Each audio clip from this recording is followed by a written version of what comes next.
സംസ്ഥാന ചെറുകിട വ്യവസായ അസോസിയേഷന്റെ നേതൃത്വത്തിൽ മെയ് 8, 9, 10 തീയതികളിൽ ഇൻഡെക്സ്പോ 2026 നടക്കും. കണ്ണൂർ ഹോട്ടൽ സ്കൈ പാലസിൽ നടന്ന ചടങ്ങിൽ ലോഗോ ബ്രോഷർ പ്രകാശനവും സ്റ്റാൾ ബുക്കിംഗ് ആദ്യ അപേക്ഷാ ഫോറം ഏറ്റുവാങ്ങലും സംഘടിപ്പിച്ചു. KSSIA സംസ്ഥാന പ്രസിഡന്റ് C. നിസാറുദ്ദീൻ പ്രകാശനം നിർവഹിച്ചു. MSME DFO micro small medium enterprises മന്ത്രാലയത്തിന്റെയും ഡിസ്ട്രിക്ട് ഇൻഡസ്ട്രീസ് സെന്ററിന്റെയും പിന്തുണയോടുകൂടിയാണ് KSSIAയുടെ നേതൃത്വത്തിൽ ഇൻഡെക്സ്പോ 2026 സംഘടിപ്പിക്കുന്നത്.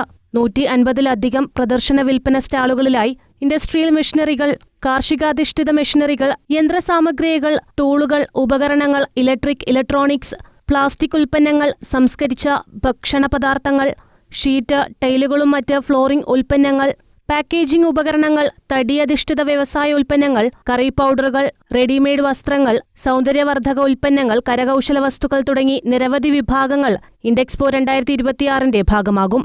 പരിപാടിയുടെ ലോഗോ ബ്രോഷർ പ്രകാശനം സംസ്ഥാന പ്രസിഡന്റ് A. നിസാറുദ്ദീൻ നിർവഹിച്ചു. തിരുവനന്തപുരം എറണാകുളത്തേക്കാൾ ഉപരി ഏകദേശം 400 കോടി രൂപയുടെ വ്യവസായ ലോൺ തന്നെ കോഴിക്കോട് റീജിയനിലാണ് നൽകുന്നതെന്ന് പറഞ്ഞു.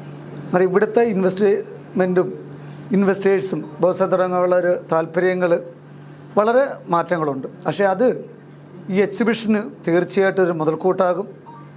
ഇപ്പം തന്നെ ഏറ്റവും കൂടുതൽ വ്യവസായങ്ങൾ ഗുജറാത്തിൽ നിന്നുള്ള ഉൾപ്പെടെയുള്ള വ്യവസായികളാണ് കാസർഗോഡ് വന്ന് സ്ഥലമെടുക്കുകയും വ്യവസായം തുടങ്ങാനായിട്ടിരിക്കുന്നത്. സ്റ്റാൾ ബുക്കിംഗ് ആദ്യ അപേക്ഷാ ഫോറം ഏറ്റുവാങ്ങൽ മുൻ MLAയും മുൻ KSSIA സംസ്ഥാന പ്രസിഡന്റുമായിരുന്ന PKC മുഹമ്മദ് കോയ നിർവഹിച്ചു. കവറോടുകൂടിയ മേശ, കസേരകൾ, പവർ പോയിന്റ് ലൈറ്റുകൾ എന്നിവ ഉൾപ്പെടുന്നതാണ് സ്റ്റാൾ ബൂത്ത്. പരിപാടിയുടെ ഭാഗമായി മെഗാ പ്രദർശനങ്ങൾ, കലാപരിപാടികൾ, കായിക പ്രകടനങ്ങൾ, സാംസ്കാരിക പരിപാടികൾ, സെമിനാറുകൾ എന്നിവ നടക്കും. KSSIA ജില്ലാ പ്രസിഡന്റും ചെയർമാനുമായ C. അബ്ദുൽ കരീം അധ്യക്ഷത വഹിച്ചു. ജില്ലാ secretary TP Narayanan, general secretary Joseph Paikkada, KP Ramachandran, Damodaran Avanoor, S. Saleem, KSSIA Kannur taluk president P. Govindan തുടങ്ങിയവർ സംബന്ധിച്ചു. സ്റ്റാൾ നിരക്കും അനുബന്ധ വിവരങ്ങളും അറിയാനായി താഴെ നൽകിയ നമ്പറിൽ ബന്ധപ്പെടാവുന്നതാണ്. News desk, Kannur vision.